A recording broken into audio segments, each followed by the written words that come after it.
The message arrived while I was slicing strawberries for my daughter's lunchbox. "Don't come to the wedding," my mother wrote. "You and your kids just make things awkward." The group chat erupted. My sister reacted with a laughing emoji, then another message. "Elmo Mom, you're too honest, faced with tears of joy." I stared at the screen, knife frozen above the cutting board. Juice dripped down my fingers, dark and sticky, almost like blood. I typed, "Then you won't need my card for the venue." Sent. Silence. 8 seconds exactly. Then the floodgates opened. Laughter, emojis, inside jokes that weren't meant for me anymore. They thought I was bluffing. It hadn't always been like this. There was a time when my mother called me first, about everything. The house she bought, the recipes she wanted to try, the secrets she didn't want my sister to know. I was dependable.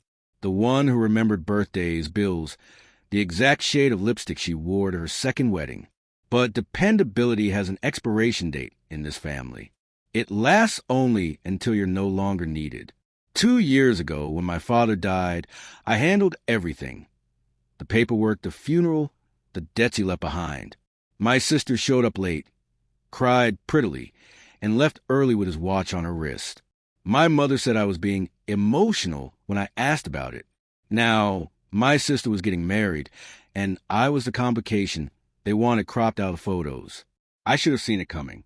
The venue invoice was on my card, but when I asked my mom for a copy of the receipt, she said, "Oh, honey, we'll sort later."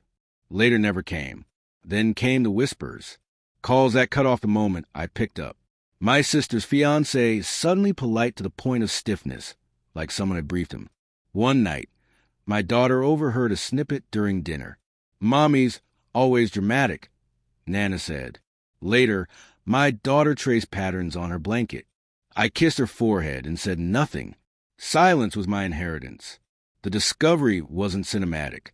It arrived in an email, an auto reply from the venue. "Thank you, Emily Harris, for your full payment." My payment.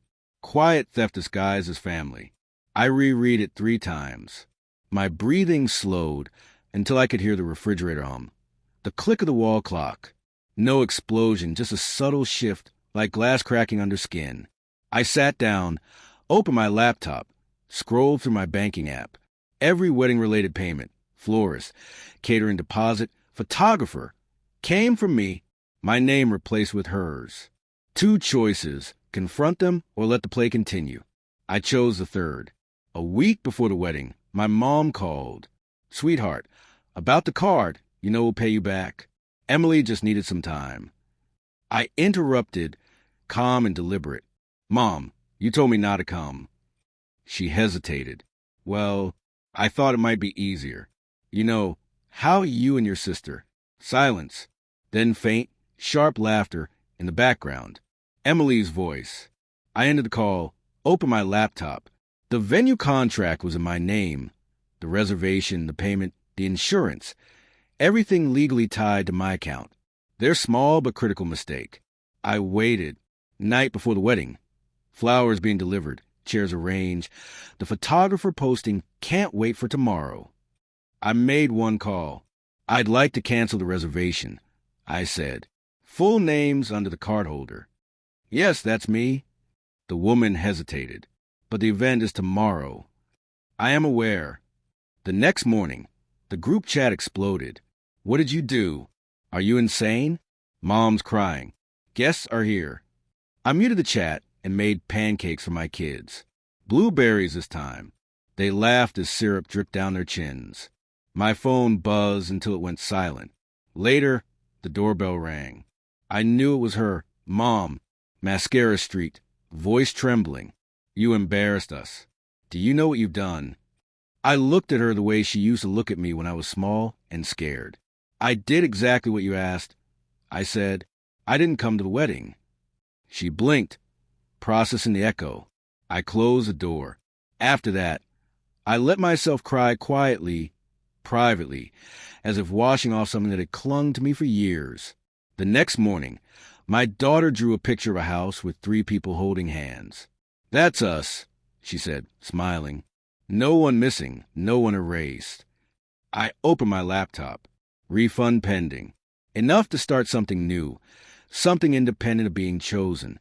Mom hasn't called since. My sister posted filtered photos of a private ceremony by the lake, like nothing happened. That's fine.